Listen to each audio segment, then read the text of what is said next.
What's up? It's your boy, No Mercy, the Mad Hatter, here with, as I promised, a complete review of this year's E3, and I can't say it was the best E3, but it was a bit better than last year's, that's for sure. There's actually a lot of stuff here I was really excited about. Not a whole lot new, especially from PlayStation. It was mostly just showing more of what we already knew existed. There was really only one game that PlayStation revealed that I didn't know existed until. No, I didn't. Well, okay, I knew it existed, but I didn't know exactly what it was. So there's that. But I'm gonna go in order as the presentations were. I didn't watch the PC gaming conference because I just didn't, honestly. I didn't watch it last year either. It's just I don't feel I should have. I'm not a big PC gamer anyway, so I mean, there might have been something cool there. I don't know. Maybe I'll go back and watch it later after this, but probably not. Just a little heads up. I'm not going to be covering everything here. I'm mostly just going to be focusing on things that I'm the most interested or they showed the most, or I think will be the most relevant to the show. So I'm going to be skipping over a lot. I'm not going to be going into detail about everything. So, okay. So starting off with EA's conference, it was easily the worst. I think it's universally agreed that EA's conference was the worst of the bunch. It was just, the presentation sucked. The games weren't that good.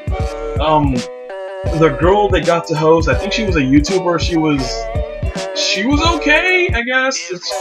She was trying. Bless her heart, she was trying as hard as she could. It's just she didn't have a lot to work with, and she kept trying to keep people excited and everything like that. It just wasn't working. She's a good host for a terrible show. It made it slightly better, but not by much. But as far as the games go, well, we got new information on Battlefield 5. There's new customization options. It's a mess. Who cares? I don't care. I don't play Battlefield. I don't play Call of Duty. I don't really care about this. And honestly, the only real interesting thing is that they're adding in a Battle Royale mode, which, okay, fine, whatever. There was, they showed a bunch of the new EA Sports games. I didn't care. They talked about FIFA and some sort of big soccer tournament thing that they're gonna try and emulate or something, I don't know. They talked about Madden for all of 5 seconds, really. They showed a really brief trailer, but they had this guy who won a big Madden esport competition last year, I think, and who gives a shit? I don't even fucking remember what they did for basketball. Basketball, yeah. I don't even think they did anything for basketball. I think they just showed a trailer and that was it. Holy shit. That was pathetic. That's sad. And speaking of sad, so Command & Conquer isn't a game that I personally have a lot of interest or nostalgia for. I've never actually played the series, but I know a lot of people who do like it, and they're really big fans of it, and they really like it. So EA brought it back as a mobile game. It's a mobile Command & Conquer game. And they did show, gameplay of it. They had 2 guys come on stage and actually play a match of Command & Conquer, and it was long and boring and unnecessary, and wow, I am so glad I'm not a fan of this series, because otherwise, I'd be rightfully pissed off. So, yeah. Dodged a bullet by not caring about that. EA announced that they're starting a new streaming service for their Origins system or whatever. It sounds cool, but I'm curious how well it's gonna work. A streaming service for games that's GameFly. That's just GameFly. So EA is ripping off GameFly. My god. There's gonna be a new Star Wars game coming out next year, I think. It was really weird the way they presented it too, because it had the host just talking to the head developer about it. Like, they didn't show gameplay or a trailer or concept art or anything. They just talked about it. Like, it's gonna be set in between episodes 3 and 4. It's called yeah, didn't write it down. I believe it's called Jedi Fallen Order. Yeah, I think that's it. Jedi Fallen Order is taking place between episodes 3 and 4. You're basically playing the other side of Starkiller's mission in Force Unleashed. So you're playing a rogue Jedi that's hiding from the Empire, which sounds cool, I guess, depending on what they do with it. I'm curious if they're only going to be playing as one Jedi or as multiple Jedi, or I imagine just one Jedi, but it's or maybe you make your own Jedi and do something with that. I don't know. This is interesting, and they don't actually show anything because fuck. Battlefront, that's still a thing, because apparently the fact that it basically rewrote certain gambling laws in a couple of countries weren't enough to just fucking kill the game.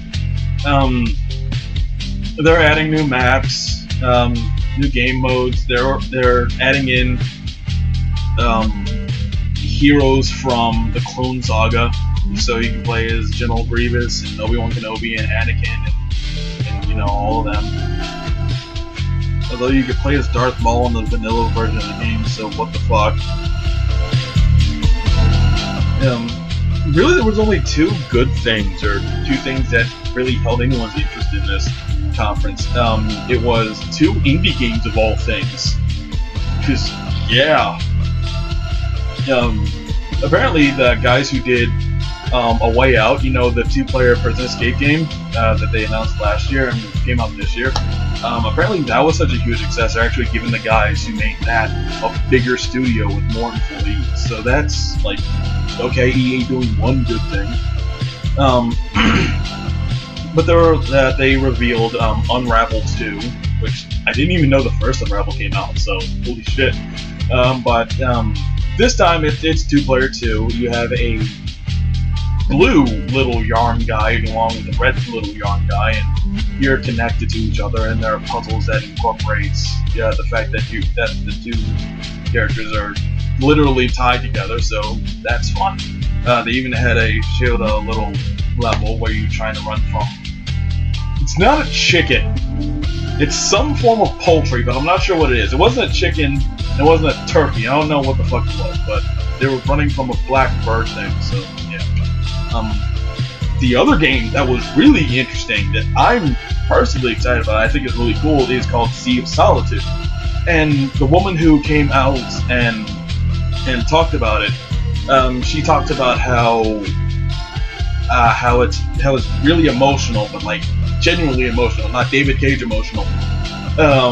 It's about loneliness and feelings of isolation and solitude, and how these feelings can actually really hurt the person who's feeling it, and sometimes these feelings of loneliness and depression and all that can actually turn you into a monster, and that's actually the point of the game. Like, the main character is a girl who was turned into a monster, and the point of the game is to try and figure out how to return to being normal. And it seems like there was all these other creatures who may have also been people who felt the same way that she did, and she has to avoid them. I don't think it's a particularly combat-heavy game, and honestly, I kind of don't want it to be. I think it would be more interesting if it was focused on, you know, sailing like Wind Waker, but also like platforming and all that stuff. And yeah, Sea of Solitude. I'm genuinely interested in this. I'm gonna keep my eye on that one. And then they talked about it. And then they talked about Anthem for the last I'm gonna say 20 minutes. So I don't know what to say. I don't know what to say about.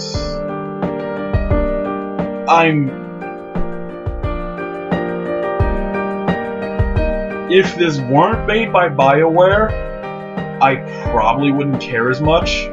It's like, okay, you're Iron Man, and you and your friends are Iron Man. But each Iron Man suit is different, and they have different capabilities. And you're fighting monsters, and there's something about gods, and apparently there's a thing called Anthem, I don't remember what the fuck it is. And there's a city, and it's BioWare, but it's not a fucking RPG, or at least not like their older ones, you know, their good ones. Like I said, I really do love BioWare. I have a soft spot in my heart, even though I've only played like 2 of their games. But they're one of the best, if not the best, RPG developers in the industry, and they're making this like they're going on about the world and the stories and how yes, it's multiplayer, but there's your own single-player story that you can play through, and you can actually play the whole game by yourself. So and how the multiplayer stuff all happens outside of the city, which is the hub world, but all the single-player stuff and all the story-driven stuff happens inside of the cities. So it's fucking Monster Hunter with mech suits, and there's no indication that there are going to be any traditional RPG elements in this. Like they didn't talk about dialogue trees or branching story paths or alternative weapons and armor for your Iron Man suit. I called it Javelin, who cares?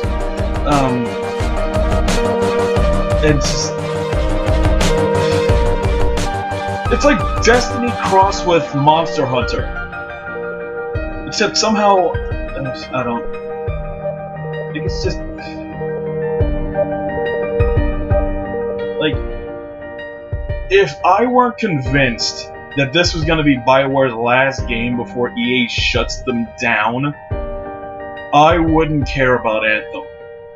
Like, I'm honestly not that big into sci-fi. Like, I didn't really care about the Mass Effect series, but like, I could appreciate the Mass Effect series for what it is. Like, you know, a space-based RPG. You don't really see that too often.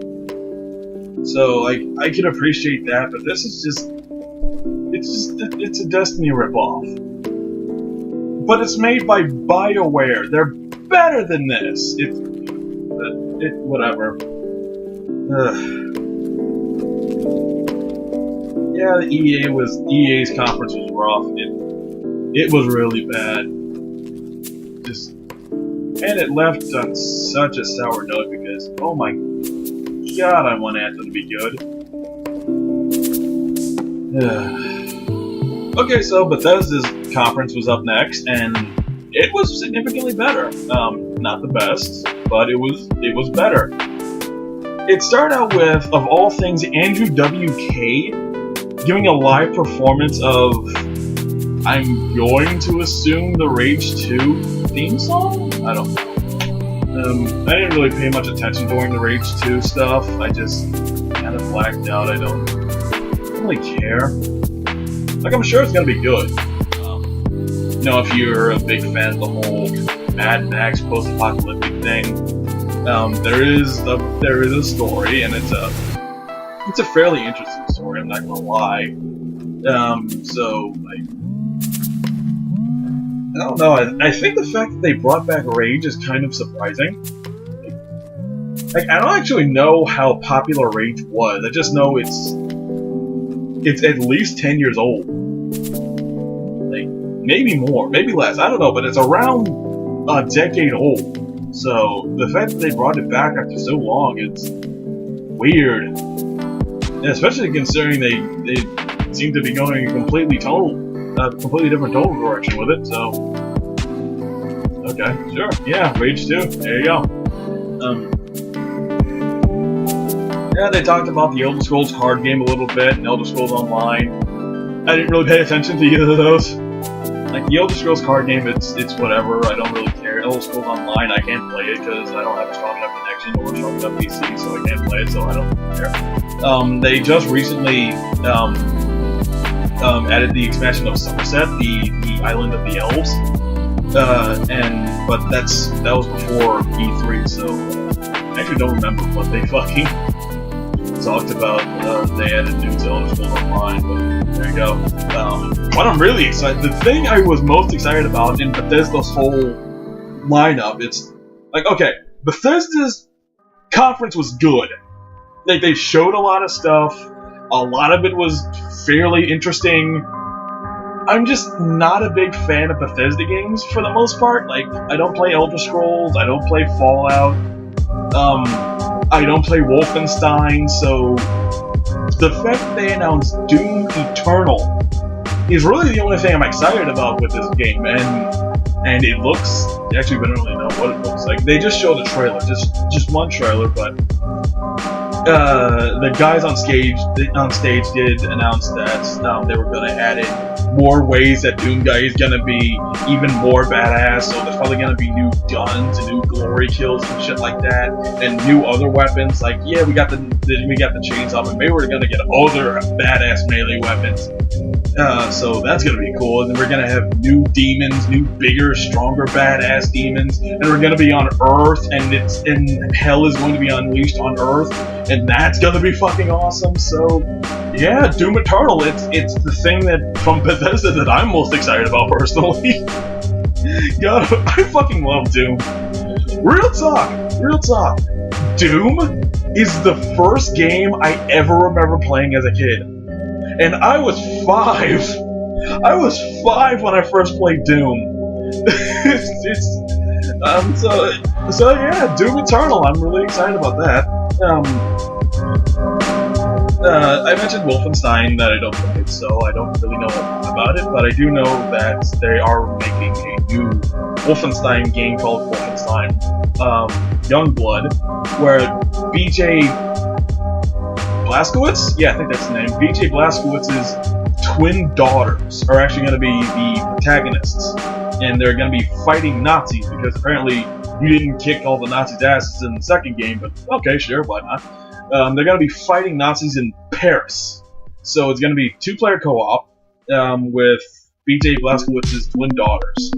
So yeah, okay, cool, awesome. Yeah, they had some VR crap. No one gives a shit about. Who cares?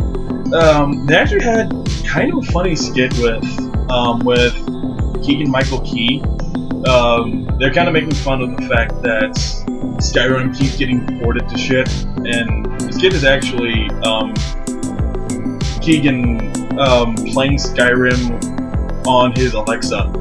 It was actually really funny. So like, if you haven't seen that, by all means check it out. It's really fucking funny. More stuff about Fallout 76. We already knew that was coming out, so no big deal there. But we know it's going to be in Virginia, West Virginia. We're going to actually be fighting like certain urban myths, like Mothman and shit like that. There's still going to be like weird even zombies and shit like that. But what's really interesting about this story is that it isn't because like the vault you're in like malfunctioned or something like that. It's like, no, Vault 76 is specifically being opened because just that's how this particular vault was advertised. Like, it was going to be released at this particular time, and now it's a particular time. What's interesting about it is it's not going to be single player. Well, it can be single player if you want it to be, but it's mostly going to be like not an MMO. It's not an MMO. It's the servers are small, so you're going to be exploring this world, and you're going to be able to meet other players. but it's not going to be like in an MMO where you're basically running into a new player every 5 feet, or you're in a town and it's full of other players. It's maybe a couple dozen other players other than you are going to be in any particular server at any one time. And you can meet up with other people, you can form parties with other players, and like make settlements and camps and stuff like that. You can attack other player teams, and you can even steal launch codes for nukes. And hold on. I actually wrote it down and yeah, you can nuke fuckers. I just wrote down you can nuke fuckers because you can nuke fuckers. You can steal launch codes and launch nukes at people. And then you can actually go to the ground zero of the nuke you launched and explore the irradiated remains of whatever people you just blew to hell. So that's cool. They announced a new Elder Scrolls game, Elder Scrolls Blades, which is a mobile game. So but it's like a full Elder Scrolls game, but it's on your phone or your iPad or whatever. And it looks okay, so like no real complaints there. After that, they just showed. Well, they didn't really show. They just announced that they're working on a new IP called Starfield, and that they are in fact working on Elder Scrolls 6. So they didn't show anything from either. It's just, hey, this is Starfield. It's a new thing we're doing, and hey, we got Elder Scrolls 6 coming eventually. So yeah, that was Bethesda's. Not great, but not bad. It was certainly better than EA's, but that's not hard to do. It was okay. Okay, I'm gonna be completely honest. I did watch Microsoft's press conference. I just didn't take notes. I don't know why. Like I had just woken up and I didn't know that the press conference was starting. So I didn't know when the press conference was starting, so I went online, looked it up, and was like, oh shit, it's starting now, but I was still kind of tired, and so I just watched it. Like honestly, I didn't really care about Microsoft's press conference last year, and I don't have an Xbox, and I don't play on PC that much, so I didn't think there was going to be a lot that I would have cared about. I was wrong. I was so fucking wrong. Microsoft's press conference was the best in the show. It was the best one. I don't know how, but it was Microsoft. They blew everyone else out of the fucking water. It was great. I have this. I don't really have anything here, and I don't actually remember that much from the conference. So, and I just didn't. I could have just rewatched the conference and actually took notes then, but I kind of didn't want. I liked it. I just didn't want to fucking watch it again. So, okay. So, from the very scant notes that I took. Mostly from watching other people's impressions on the fucking press conference. Halo Infinite is a thing now. People have been speculating that it might be a Halo Battle Royale game, which okay. They're remaking Battletoads. They're doing another Battletoads. So okay, yeah, Battletoads. I did not see that coming, but hey, I can dig it. And they're doing another. And From Software is releasing a new game. It's not Dark Souls 4.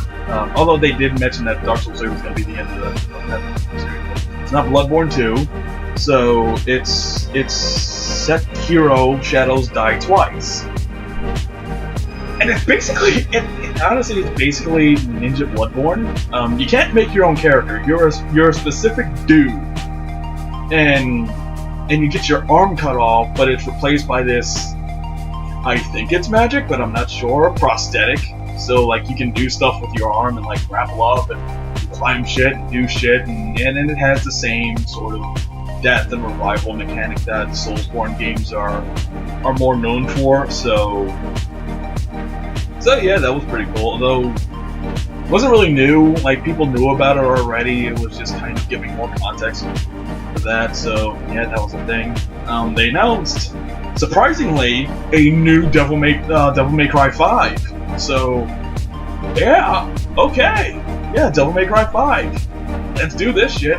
What's actually kind of interesting is that the art style it's different from previous Devil May Cry games, and I get that because you know it's on stronger hardware now.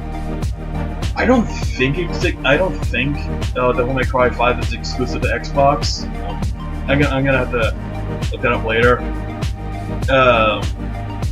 But the graphical style actually reminds me more of DMC, or not exactly. Mostly in how the characters are designed. Not so much in the world design or the terrain, because honestly, the level design in DMC was really good in parts. Some parts were fucking annoying, but they're going back to the original continuity for DMC 5. So, but what really confused the hell out of me was, like, demons are attacking the city, and like, demons are attacking the city, and people getting killed and slaughtered and all that thing. And then a van, or a camper or something, starts driving through the street, and it has Devil May Cry in neon on the side, and then you spot this white-haired dude, and for a second for some reason I knew they weren't going to do it, but for some reason I thought they were sticking into the DMC continuity, because the camper looked exactly like Dante's camper from the beginning of DMC, and who turns out to be Nero actually looks a lot like DMC Dante. It was, I mean, the hair's slightly different, but the face is weirdly the same. But apparently it's been a few years since Devil May Cry 4, so Nero is older. He's presumably more powerful, but he actually got his arm ripped off. He got his demon arm ripped off and replaced with this robotic prosthetic thing. So I mean, in a way, it works similar, because you can still do the grabs and stuff like that, but it also has other special attacks and abilities. And the person who built it is actually, I'm guessing, his partner. This woman who I'm going to have to see more of. Not because, like, oh my gosh, she's so amazing, because she came off as really fucking annoying. And I don't know if that's going to be her throughout the entire game, or if it was just this one scene, but she seemed really fucking annoying. And I'm not sure I'm going to like her. But like everything else, it seemed like Devil May Cry. You know, you had the big sword. Nero still has his sword that revs up. He still has his one gun. And the combat looked very Devil May Cry-ish, so yeah, can't complain. We only got to see a glimpse of Dante at the very end. He was riding on a motorcycle, and he looked significantly older. So like, he had a beard and he had really long hair, and he looked like he pulls off grizzled badass well. So there's that. And oh yeah, right. They're actually adding in content for Sea of Thieves. Shocking, right? So I was excited about Sea of Thieves. Really excited about Sea of Thieves, even though I couldn't actually play it myself. It's just, it's just the idea of forming your own crew and going on adventures as pirates with all of your friends. It seemed like such a great idea. But they didn't actually put anything in the fucking game! Like, you got treasure chests, you killed skeletons, and you sailed on the ship, and that was it. That was the entire game. There was nothing else. But with this, it looks like they're actually putting in shit. Like, there's an actual story going on, and there's actual shit to do, so... I mean, if you feel you got ripped off from Sea of Thieves, they're adding shit, I guess. So, there's that. And, yeah, that's all my notes from Microsoft.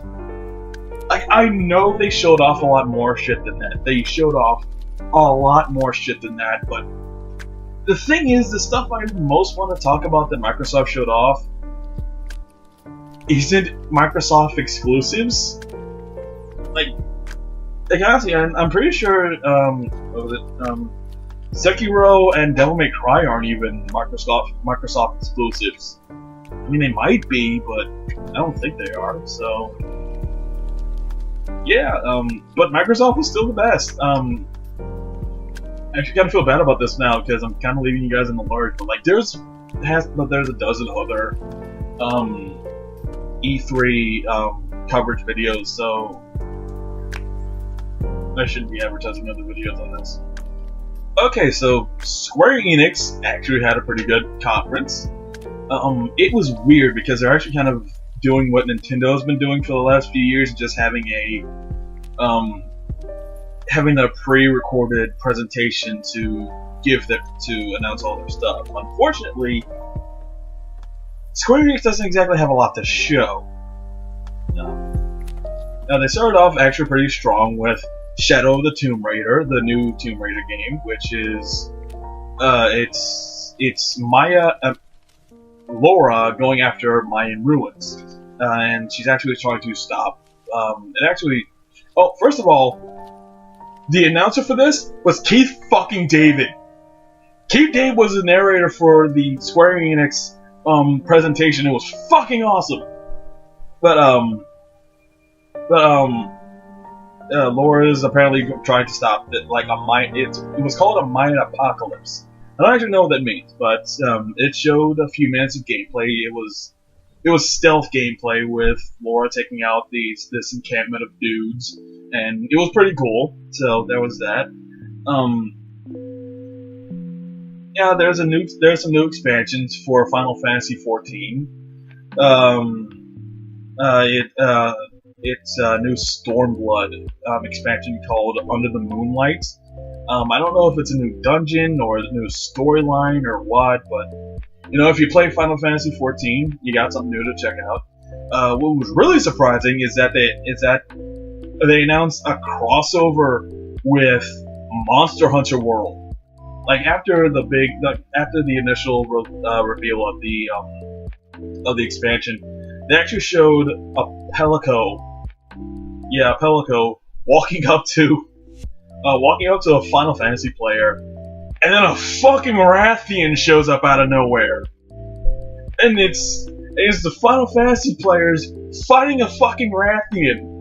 That's awesome, and I'm hoping that there's other Monster Hunter monsters in this, because a Rathian is cool and everything like that, but how about a fucking Zenogre or a Gormagala or some shit like that, or a Brachydios? Those giant fuckers. Good luck dealing with that fucking thing. But it's so crossing things over. That's cool, unexpected and cool. And they didn't announce it, but they showed more stuff from Dragon Quest XI. And there's something with Dragon Quest XI and this other Final Fantasy game called Final Fantasy Brave Exodus. I know I've heard of Brave Exodus somewhere before, but for the life of me, I can't remember what the fuck it is. So whatever. They actually released 2 new IPs, and that was actually pretty cool. But before I get to them, they actually did a fairly lengthy presentation on Just Cause 4, which is just still coming out. Actually, I don't know. I think this. I don't know if they announced Just Cause 4 before E3 or not, but like this is the first time I'm hearing about it. And they actually had some cool new features, new area, the grappling thing. There's new functionality to it. There's weather hazards that are incorporated into the world and stuff like that. And everything's more destructible, and Just Cause is mostly about blowing shit up. So, if you're a fan of Just Cause, right on, you're gonna have a good time. They announced that Nier Automata would be coming to Xbox One. So there's that, and they actually had a really interesting game called The Awesome Adventures of Captain Spirit. It's an adventure game in the same universe as Life is Strange. So it's gonna have the same type of gameplay, the same art style, everything like that. But instead of hipster lesbians, it's about this little kid who just sort of plays play acts that he's this superhero called Captain Spirit, but he's also dealing with it. He's also dealing with some stuff with his dad. So, but because of the fact that Life is Strange had this sort of magical realism feel to it, everything was mostly normal, but Max had this ability to turn back time. I'm wondering if the kid's imagination isn't gonna play into the story in a bigger way, like his imagination is actually going to be able to affect the world around him, and like how that's going to play out, and how it's going to play out with this stuff that is going on with in his actual life in comparison to the imaginary Captain Spirit game that he's playing. And hopefully it doesn't have as downer of an ending as let your girlfriend die, or let everyone else die to save your girlfriend, because holy shit, that was a ball kicker of an ending. Life is Strange right there. I don't know much about the sequel, so or was it a prequel? I don't know. Before the Storm, whatever the fuck that was. And yes, they did talk about a big thing, but I'm gonna get to that until the end. They didn't announce a lot of stuff that people actually wanted to see, like Final Fantasy 7 remake or a new Final Fantasy 16. But it's fine. I think it would have been interesting if they brought up Final Fantasy 7 remake. Let us know what's going on with it. But it's that's whatever. Especially considering there's been some turmoil in its development, so they got set back quite a bit. So it's actually understandable that they're not talking about it here. But no news on Final Fantasy 16. So there you go. But like I said, there was 2 new IPs from Square Enix. It's Babylon's Fall, and The Quiet Man. Babylon's Fall, I'm not entirely sure what it's about. It felt very Dark Souls-ish. Like it felt Dark Souls with a touch of Fire Emblem.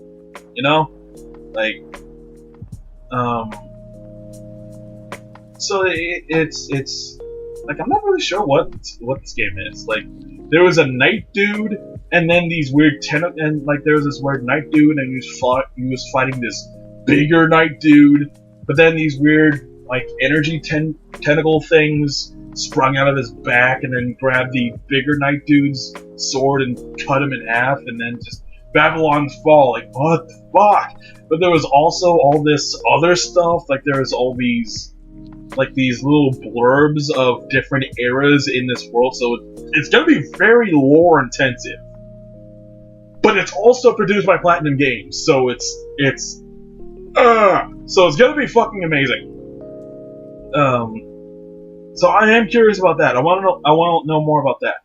But the other new game is the Quiet Man, and this was strange, but in a good way, because it started off as live action footage. This dude walked into an alley with his plastic bag, and he walks up to these 3 gang member dudes, and like the gang member is like, "What the fuck are you doing here? Get the hell out of here!" And then the dude like points to his ear and is like, and then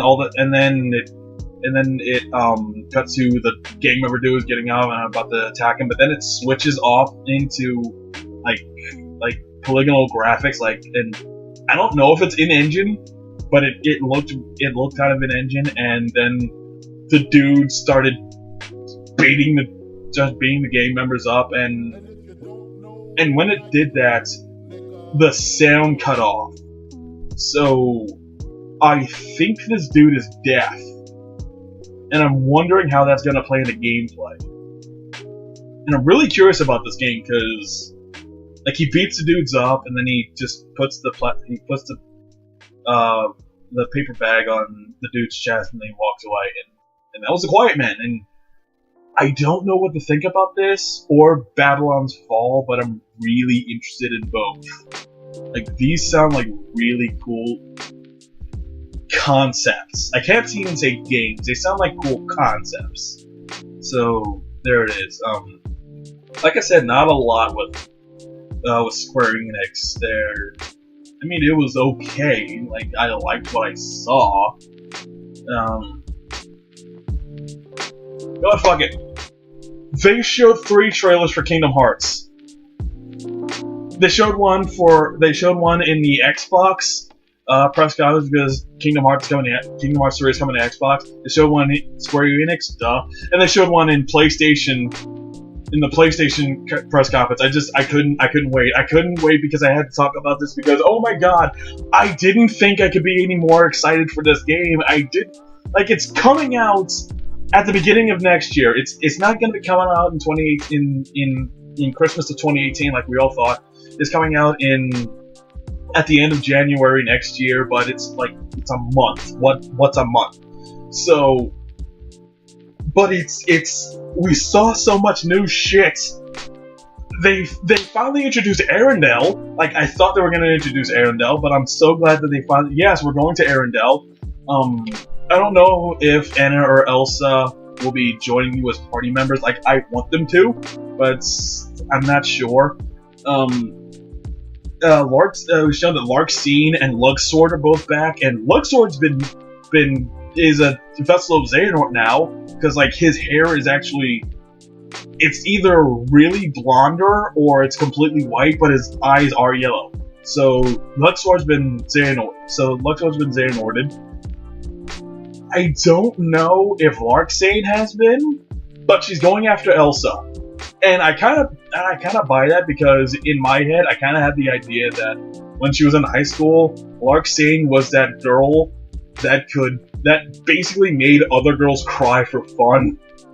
So, like, sending the Visage bitch of Organization 13 after a girl who has crippling depression, it makes so much sense. But, like, they're trying to do something with Elsa, and then, she even says, like, she might be one of the new 7 pure hearts. Like, there's new 7 hearts? Okay. Fuck. Okay. Like, I figured she was just gonna try and turn her into a Heartless, because let's face it, and then turn her into a Nobel, because Elsa would have left behind a powerful Heartless and a Nobody. And it would have been fucking terrifying if that happened. But, it's whatever. It showed a little bit more of the tangled world of Corona. You actually got to see Rapunzel with her hair braided with all the flowers and stuff, and that was nice. They showed that we're returning to Port Royal, and we're playing through the second Pirates of the Caribbean game. Sora even gets Sora, Donald, and Goofy even get pirate outfits. And that's cool. And like in the PlayStation trailer, it actually starts with Sora singing "A Pirate's Life for Me" because he's a gigantic dork and I fucking love it. But there's all this cool shit in Port Royal. Like there's actual fucking ship battles in Port Royal, and you can board ships and fight Heartless and stuff like that. Of course, Jack Sparrow's back, and actually, I'm hesitant to say that they actually got Johnny Depp to play Jack Sparrow in this. I don't know if they did. I wouldn't imagine so, but it really sounds like Johnny Depp. Like they either got a really good imitator, or they actually got Johnny Depp. So there you are. And that's what Luxord is, honestly. It's weird because he was in Port Royal last time. So like either he just likes this world or I don't know. It's weird. But we got to see Kairi, and she's with Axel, or she's with Lee, and her new outfit looks great. She has short hair now in a pink fucking thing. She looks great. But then the thing that broke every Kingdom Hearts fan's heart: Aqua's a vessel of Xehanort. Aqua's been taken over, and it's shit. Like shit. People have been freaking out over this. It's like shit. She's been in the realm of darkness for 11 fucking years, and she stayed herself for 11 fucking years, and it.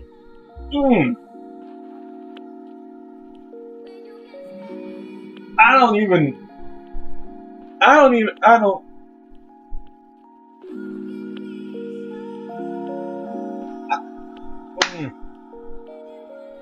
I don't know what to fucking say.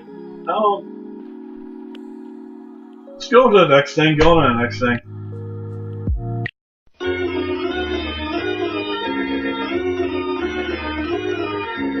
Alright, so Ubisoft's press conference is next, and it was pretty good. Not as good as last year's, but it was pretty good. Let's start off with the Just Dance thing. Who cares? But they did go into more detail about Beyond Good and Evil 2. And it's still a prequel. It is a prequel. They showed a new trailer, a longer one, where you actually see the whole crew of this ship that you're going to be on, and Paige is actually on it. You know, the pig that was like Jade's father figure in the first game, and also Jade is evil. Like she attacks the ship, and Jade's evil. What? I don't. I've actually heard people getting kind of upset about what they're doing with Beyond Good and Evil 2. It's like they feel like it's something completely different than what the original game was, and they just slapped Beyond Good and Evil on it just to appease fans. And I'm hard pressed to say they're wrong. Like, this does seem like a very tonally different game. But then again, everyone was praising God of War 4 for being a completely different game from the original series in tone and gameplay and shit like that. And I have issues with God of War 4, I'm not going to. But, yeah, Beyond Good and Evil 2 seems weird. Not in a good kind of way. Like, I don't know what they're doing with this. Like, I'm not gonna say this is bad or anything like that. You know, it's still really early. We don't really know what's going on, but it's weird. It's getting weird. Right. So they also announced they're going further with Project Space Monkey, which is sort of an initiative where they're actually getting fans involved in the creation of the game. Certain assets, music, concept art, stuff like that. They're actually funneling this all through an organization called Hit Record, which is actually owned by Joseph Gordon-Levitt of all people. It's a creative collective where you present your own arts and music and stuff like that, and they're actually funneling it into the development of Beyond Good and Evil 2. So if you draw like if you paint some graffiti or something like that, and you present it to Hit Record or the Space Monkey program, it'll actually be in the game, and you'll be able to present your own concepts for certain characters and stuff like that, like certain enemies, certain planets, stuff like that. Or I'm not entirely sure how far this goes, like how much you're getting, like how much of the game you're actually helping create. But I kind of like this idea. Like it seems like an interesting idea. It's kind of going into working for exposure, which is usually bullshit. So like Bendy and the Ink Machine, like it actually put in fan-made content into its game. Like after the first 2 chapters of Bendy and the Ink Machine, I actually started adding in fan art as posters in the Joey Drew studio, and they actually had a few fan-made songs put in there as Easter eggs, which is kind of cool. So it's kind of like that, but it's a little different. It's an interesting idea, and I think it's pretty cool. Depending on how far they go with it, and depending on what they do with it, this could be cool, or it could be Ubisoft exploiting its fans. Time will tell which it is. After the Beyond Good and Evil trailer and discussion and everything like that, some Larry the Cable Guy looking motherfucker rode up on a dirt bike in an Evel Knievel costume, came up on stage, and crashed into the podium.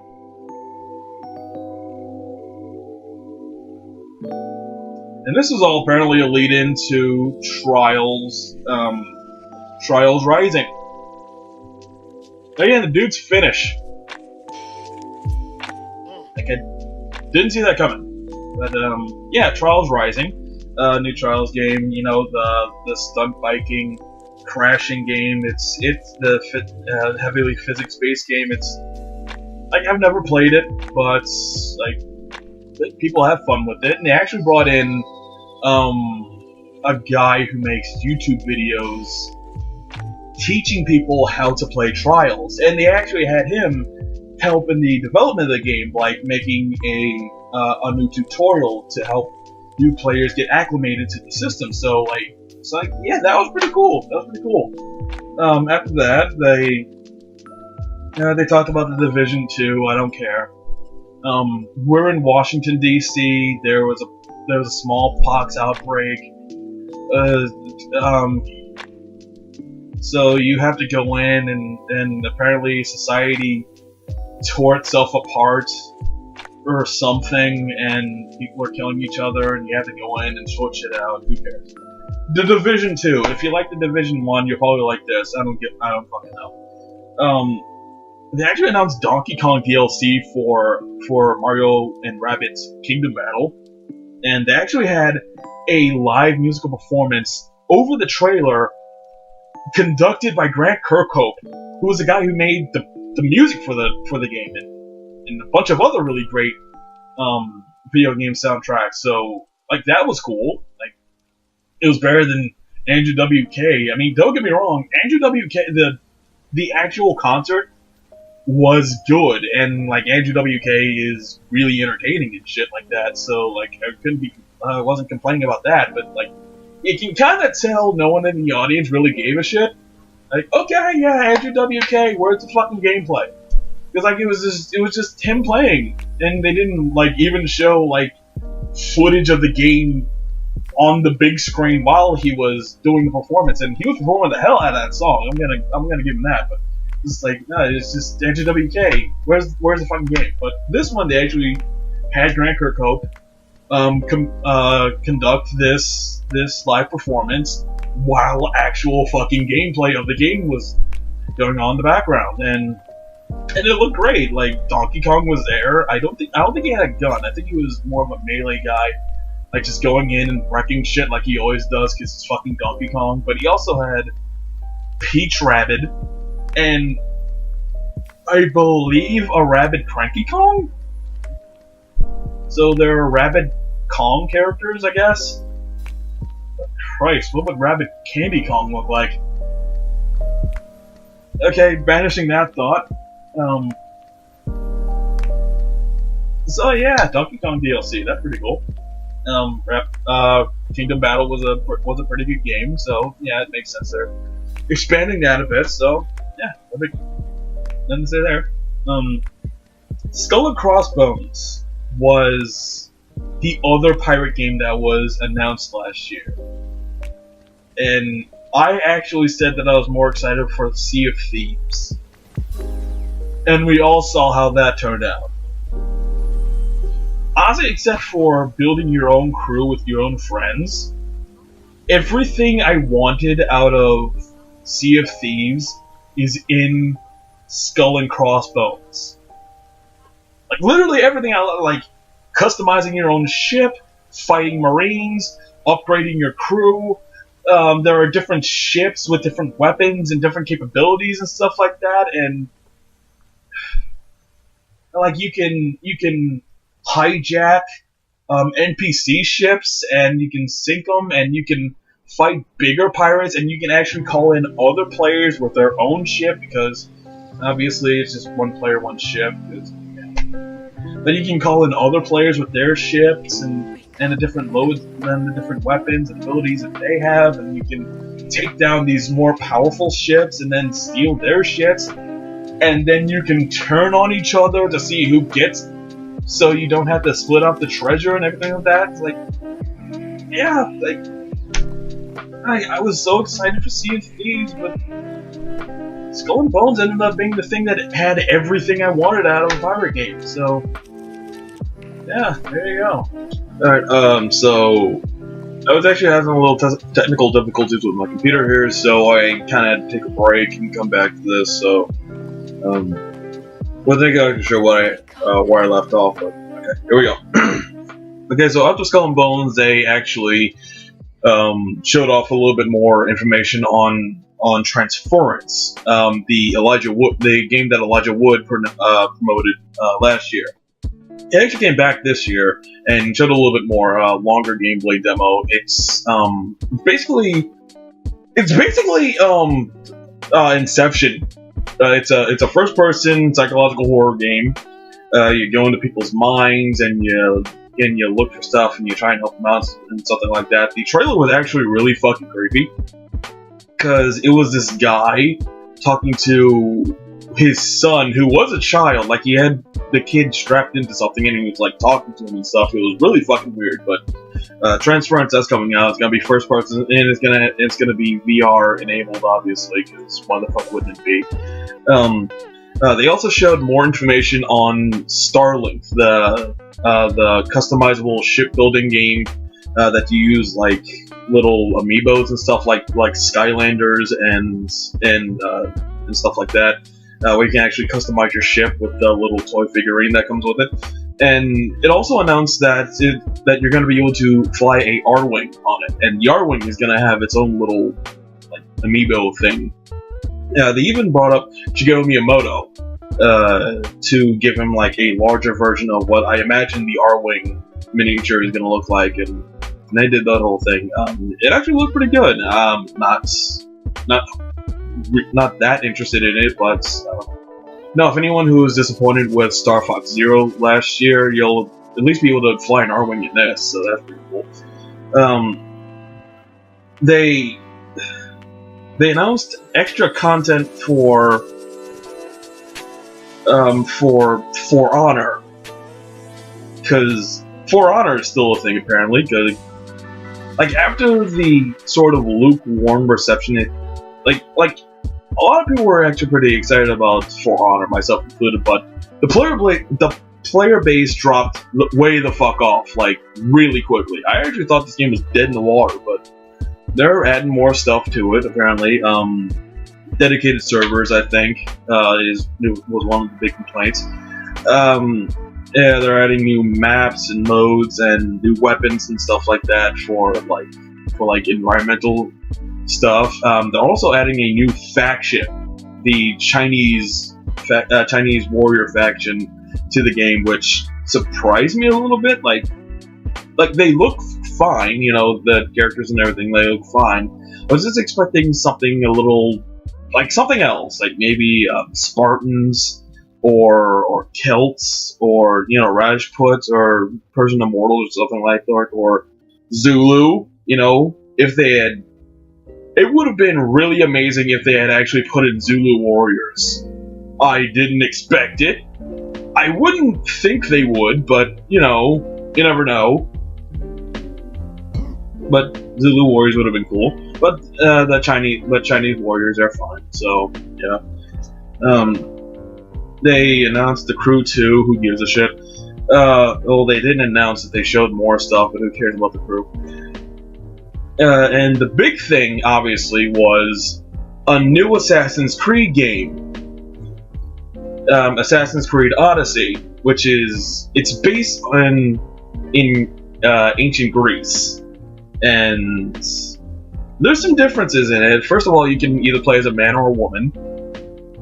I don't know if that affects anything. Like, I would imagine so, because a woman's role in ancient Greece is very different than a man's, and having a woman kicking all of the ass that an assassin actually would, that would raise some eyebrows, I would think. So, it's like, I really do hope that if you do play as a woman, it does play out differently than when you're playing as a man, because otherwise, what's the fucking point? Especially since these games are always supposed to be so fucking historically accurate and whatever. But another thing is, okay, so I'm assuming you're playing as a Spartan, because you are described as a descendant of Leonidas. And yes, that is Leonidas from 300, because the events of 300 actually happened. I mean, not like that, like, that was Frank Miller, you know, like, exaggerating things, but the Battle of Thermopylae did actually happen, and 300 Spartans did actually face down 1,000 Persians. Like, that happened. The actual Battle of the Hot Cakes did happen. So, and Leonidas did exist. Like, he was a real guy. But this is where it gets weird, because apparently fucking magic exists in Assassin's Creed. I didn't know if it existed before, but it does fucking now. Cause, like, you get the Spear of Leonidas, and it can, like, shoot fucking energy blasts or some shit. Like, it can do, like, magic shit, and I don't know what the fuck, like, I don't know that much about the Assassin's Creed, like, mythos. Like, my friend actually did, like, he was a big fan of the Assassin's Creed games, and he told me a little bit about them, so I know there are these, like, artifacts from this highly advanced race of beings that existed on Earth before humans, and like, they're called the Artifacts of Eden or something like that. But, like, I know the Apple of Eden is a real thing, and Adam and Eve were, like, a thing, and, like, the main conflict of the first 3 games are getting these artifacts from the Templars and shit like that. But I don't know, like maybe like Leonidas' spear is one of these artifacts or something. I don't know. But there's also a fucking Minotaur. Like, at the end of the trailer they showed at during the press conference, I distinctly there's a fucking Minotaur at the end of that. So there's magic and Minotaurs in Assassin's Creed now. Okay. Okay, sure, yeah, that's, yeah, that's it, okay, But as for gameplay, it seems to be more leaning more on RPG elements. The Origins actually had uh, uh, a loot system with like equipable weapons and armor and stuff like that, and I think they're expanding on that a little bit more. And there's also dialogue options in it, so you can affect how certain conversations go. Like a traditional RPG, and it's funny because there's a good chance that Anthem from fucking BioWare won't have dialogue options, but Assassin's Creed does. This is the world we're living in. But, yeah, like I'm honestly not a big Assassin's Creed fan. I played. My sister had the Ezio trilogy for PlayStation 3, and I played through a little bit of each one. Assassin's Creed 2, Revelations, and Brotherhood, and I didn't get very far in any of them. I played up to a point and just kind of stopped because I wasn't enjoying myself. I'm not a fan of this this series, and I don't really care about it. So, I'm not that excited about this. I did actually see a quick glimpse of a scene, and I'm interested solely because I think the dialogue is kind of good. That one scene, this seems kind of interesting with the dialogue and stuff like that. But the game as a whole, I don't really care about. So. Yeah, that was Ubisoft's press conference. It was pretty good. It was pretty good. Not as good as last year's, but it was still pretty good. One of the highlights of E3 in my opinion. Okay, so Sony's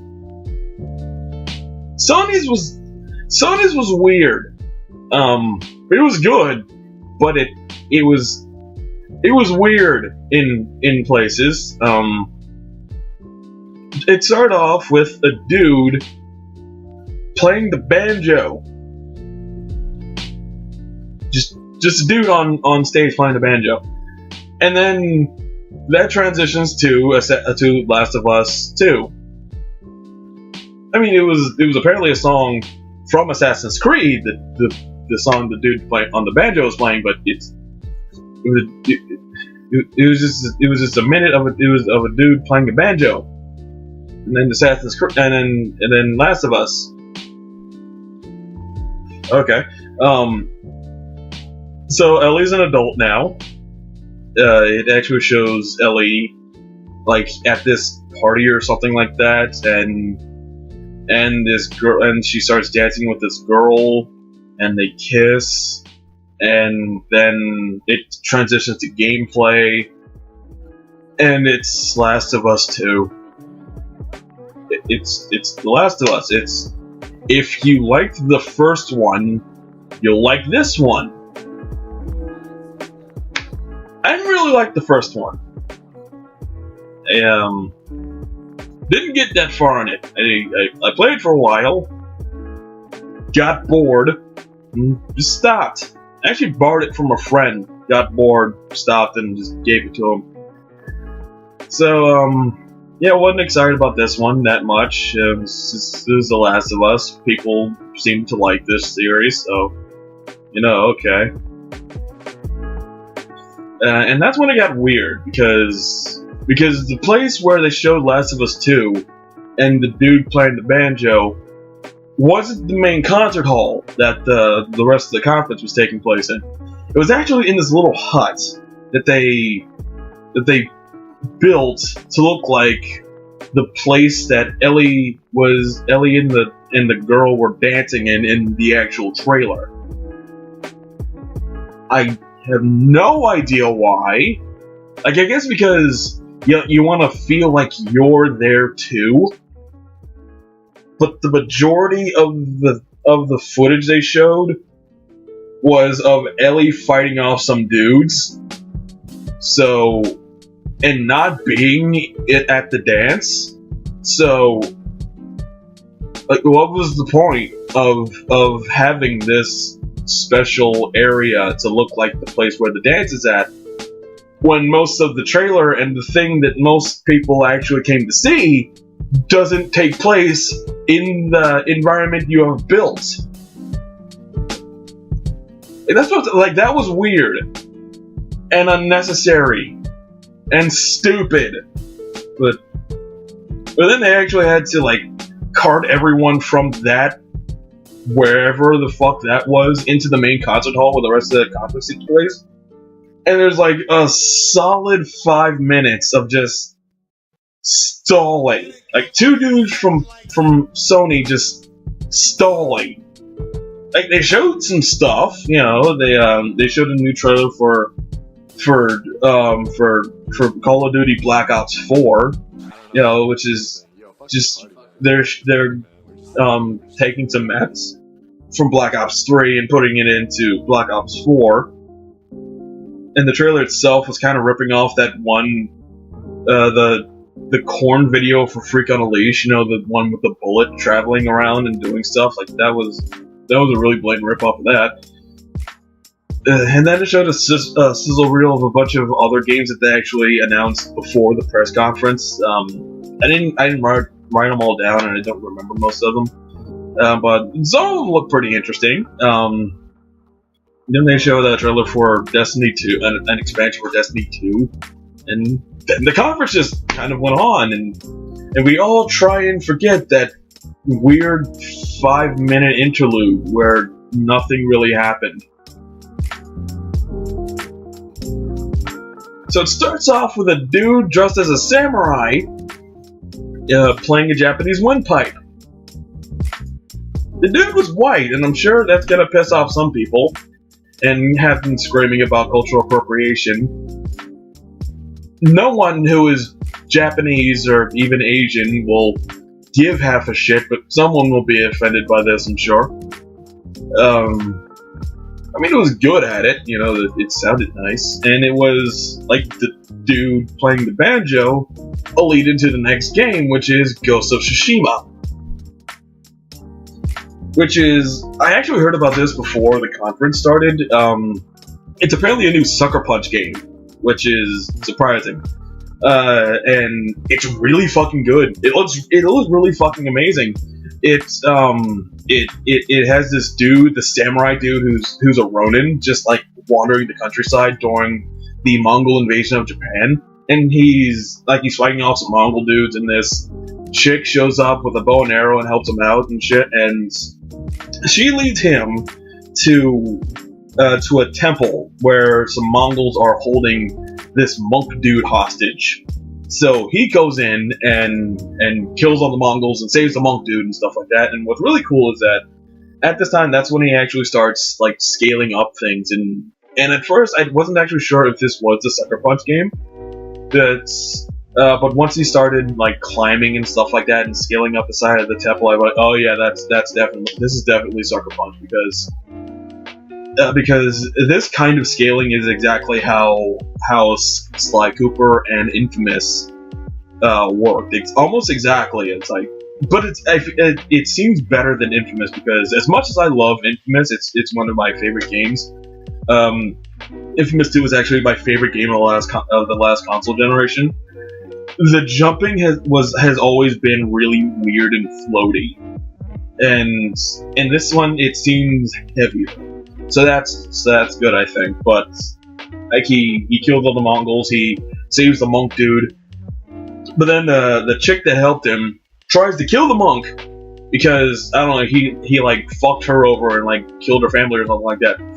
The monk dude is important for some reason, and the samurai dude, Jin, I don't know, something like that.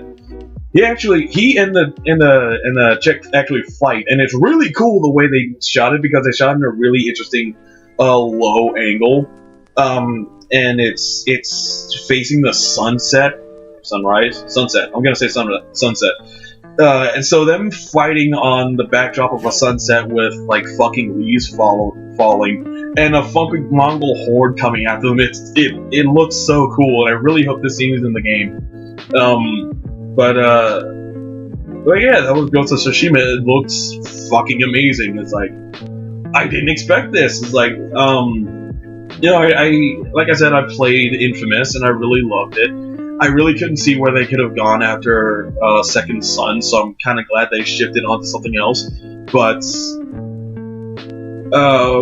yeah, I never actually played Sly Cooper games, so I don't know how good they are. But I've heard good things about them. So, like the fact that they can switch between different things like this, it's really amazing. Like you can go from cartoony raccoon thief to fucking badass superhero to less badass superhero to this awesome fucking samurai dude. It's Sucker Punch has some versatility to them. Like they're on the fucking ball. So yeah, that was great.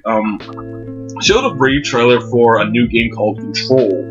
It's about this psychic chick who's doing shit. I'm not really sure what it's about, but it looks really damn cool. And it's made by Remedy, the same dudes that made Max Payne. So yeah, like I haven't really heard from Remedy in a while. So the fact that they're making a new game and it's about this cool psychic chick, that's awesome. They announced, of course, the Resident Evil 2 remake, which I've heard rumors about, and I've heard that they were going to do it, but I wasn't entirely sure. But the trailer was actually pretty good. It's like a lot of it was actually first person from the perspective of a mouse, and I wasn't really sure what the fuck was going on. And then the mouse, and then like a shelf falls on the mouse and kills it, and then a dude is getting eaten by a zombie, and I was like, I almost immediately lost interest there. It's like, oh Christ, another fucking zombie game.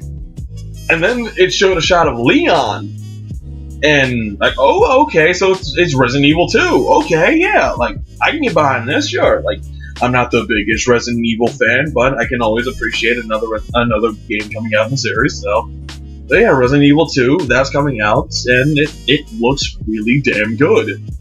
And then they showed that Justin Roiland, who created Rick and Morty, is coming out with another game, but it isn't based on Rick and Morty, but it's very much based on his style of comedy. It's called Trover Saves the Universe. It's an action platform game that really does feel like it's in the Rick and Morty universe, at least, because like the main character is this purple blobby dude who has faces for eyes. Because of course.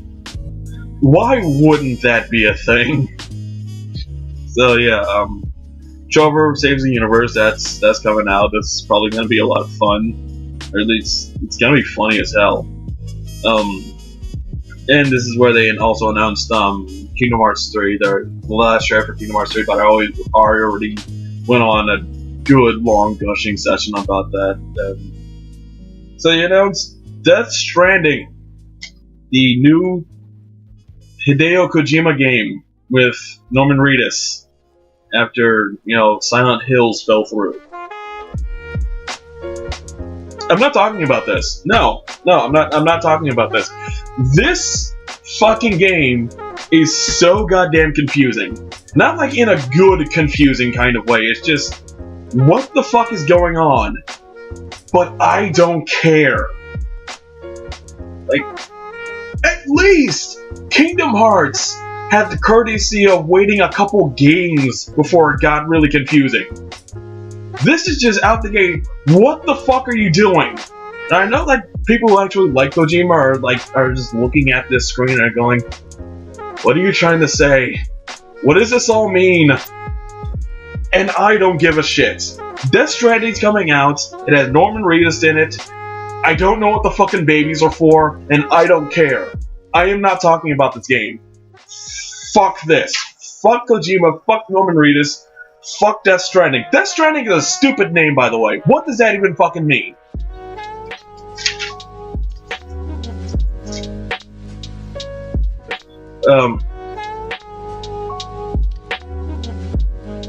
Neo 2 is coming out. No real information there, just a really quick trailer, just Neo 2 is coming out. We don't really know when, but yeah, okay. And the conference actually ends with the new Spider-Man trailer, which was really damn good. Like, it was a lot of fun, and it was even better than last year's trailer, which is surprising because it starts off with Spider-Man and Yuri Watanabe going to the raft.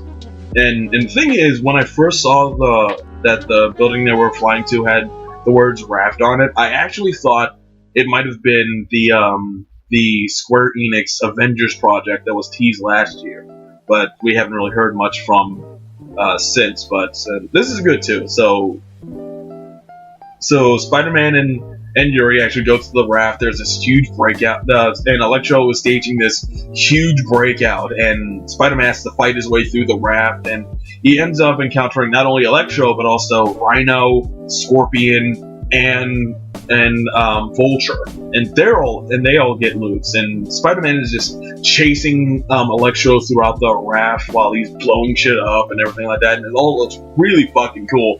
And we get to see more of the combat and how it works and how it feels, and it looks all great, and you can use your webbing in lots of cool ways, and there's lots of air juggling and stuff like that.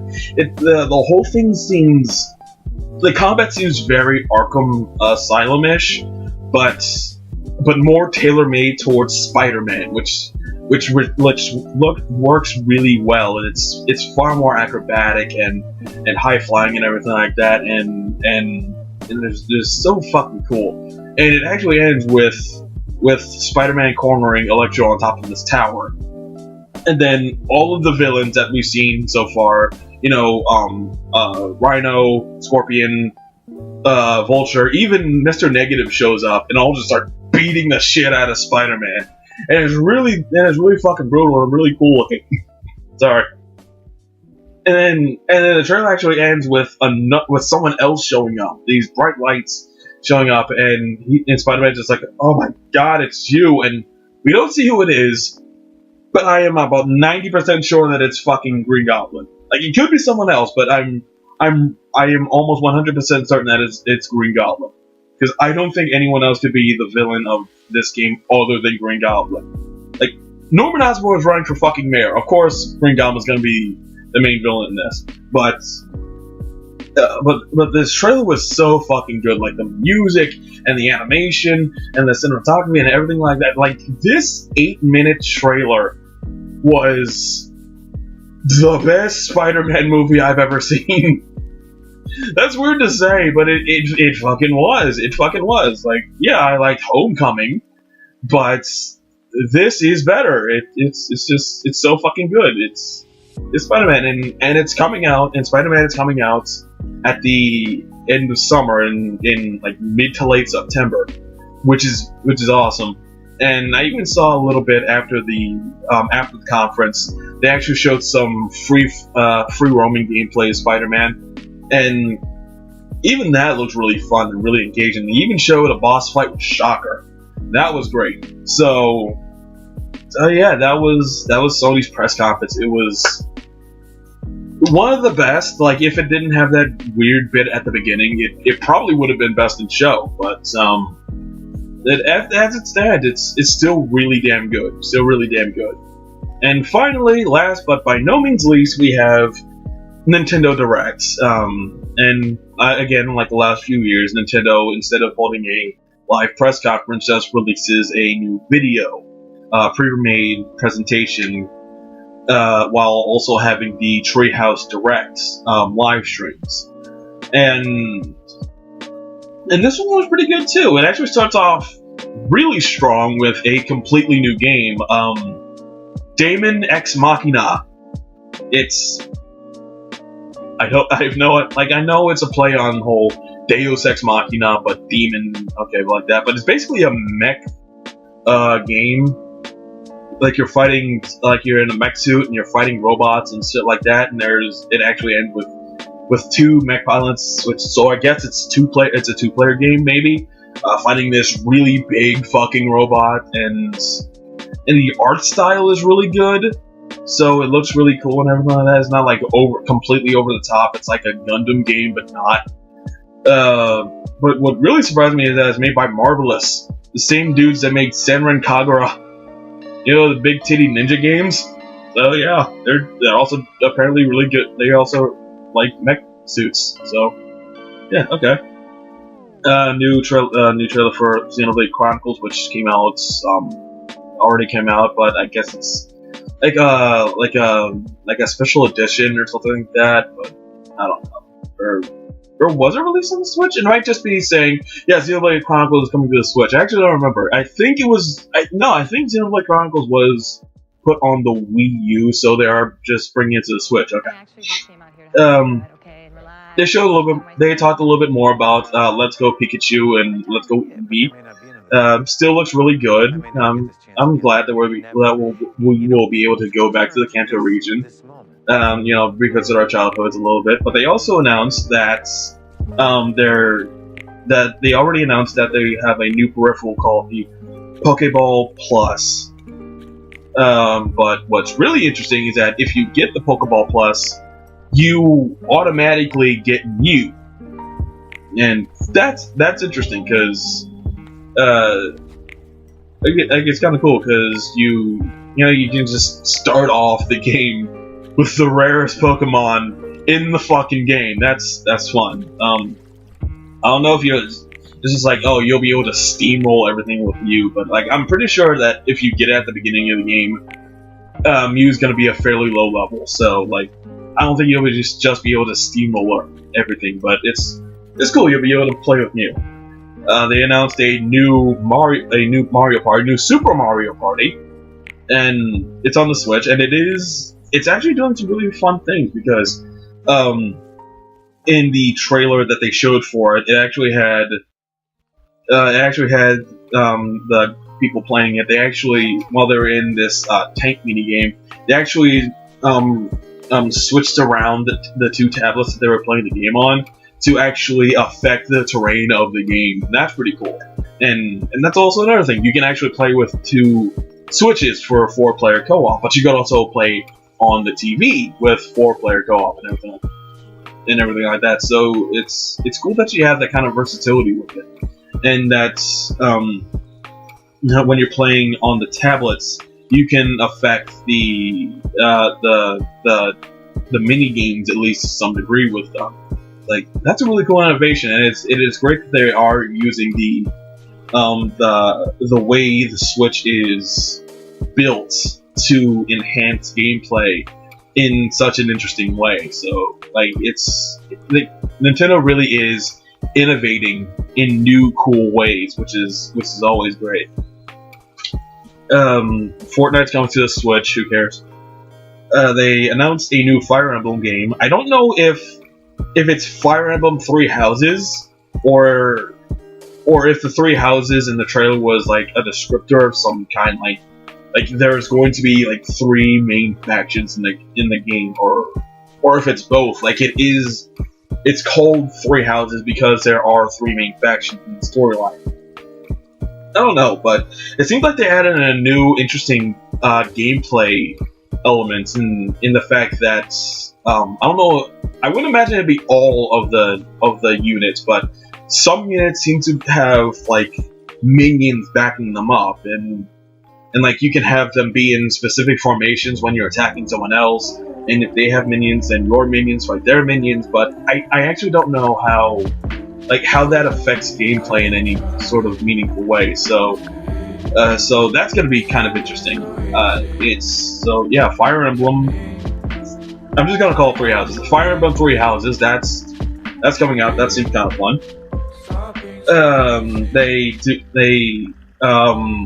They announced some new indie games that are coming to the Switch. Overcooked 2, which Overcooked was something I heard about but never actually played myself, and it looks kind of fun. It's like it's this really fun kind of weird game when you're a chef whose cooking can apparently save the fucking world. So I guess they're just like adding new ingredients and new cooking stuff and like bigger kitchens, I guess. And I think they're adding in more players, but I'm not entirely sure. Um, they announced a new game called Killer Queen Black, which I've never heard of, but it looks like Joust with insects. You remember the game Joust with the flying ostriches? It reminds me of that. Like, I don't know if that's like the point, but that's what it reminds me of. And Hollow Knight is coming to the Switch, which never played, heard good things. It's a cool looking game, so I can at least say that. So yeah, there's that. And basically the last, let's say, 25 to 30 minutes of Nintendo Direct was dedicated solely to Smash Brothers. The new Smash Brothers, which is, like, we knew it was coming for a while now, but we didn't know if it was going to be a sequel or if they were just porting Smash 4 to the Switch, but it looks like kind of both. Like, they're importing the main, like, mechanics of Smash 4 onto the Switch, but they're also revamping a lot of things. Like, they're making new characters. They're actually, the big selling point of this is that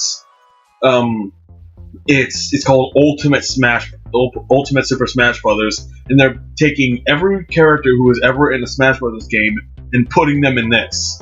So, like, every character who was in the original, in Melee, in Brawl, in 4, everyone's gonna be in this, and it's fucking awesome. Like, it's really cool that they're doing this, and they are adding in new things, and they're changing certain characters. Like, Link is gonna be Breath of the Wild Link, but Zelda isn't gonna be Breath of the Wild Zelda because Sakurai actually said that Breath of the Wild Zelda is a scholar, not a warrior. So they're using Link Between Worlds Zelda, or Link to the Past? No, it's Link Between Worlds. Okay, Link Between Worlds Zelda, which is cool. And they're even changing a lot of the Smash moves. So like when they were introduced in Brawl, the final smashes, when they were introduced in Brawl, like, some of them were really cool, and some of them, like Mario's was just a giant fireball, but others were like transformations, like Sonic turns into Super Sonic, and you can control him flying around and stuff like that, and Bowser turns into Giga Bowser and stuff like that. But they specifically changed all the transformation final smashes into, like, just attacks. Like, they sped up all the final smashes and everything like that, so everything, like, flows a little bit better. And they added a bunch of new, like, combat mechanics, new ways of dodging, new ways of attacking, all sorts of stuff like that, and it's just so cool. Just all the new stuff that they added into this game. Like, I can't even remember half of it, but I do remember at the very end they announced that Ridley is going to be a playable character. So, like, that's cool. And I think there have been people who's like, oh, Ridley's gonna be, like, they wanted Ridley to be a main character and stuff like that. But it's actually really cool that they're actually going through with that. So yeah, it's like, so that was E3 in a nutshell. And now I'm sorry I'm getting this to you guys so late. No, I wanted to wait until the conference was over. But like I said, I had some issues with my recordings, and actually had to do this over again. But finally got it done, and I'm really glad that I did this. I had a lot of fun talking about this with you guys, and this was maybe not my favorite E3, but it was one that I had a lot of fun with, and there was a lot of new things that I could look forward to in the future. But because I did wait a little bit longer to see this, I actually saw some other games that weren't announced during the conferences that I'm actually excited about. And one that I am really excited about is... Wait, did I write this down? Alright, so I didn't write it down. I forgot to write it down, but I'll look it up later and I'll put it right here. So, this game right here No, so I can't remember. But it's based heavily on H.P. Lovecraft's writing. Like, it's not exactly, but it's very Lovecraftian in nature, and it's an adventure game. You are a detective, obviously, and you're sort of investigating this fishing village that's having these weird things, and these weird things are happening to it, and people are disappearing, and the gameplay demo they actually show has you piecing together that some dudes kidnapped someone and dragged them off, and they're trying to do some kind of ritual, and there are these weird monsters around some places, and they knock you out, and it looks like they're gonna use you for this weird ritual. It seems really cool. My one major complaint is that you can kill the monsters, and that might not seem like an issue, but in Lovecraftian fiction, you shouldn't be able to kill shit. Like, if this is really based off of Lovecraft's writing, you shouldn't be able to kill a goddamn thing.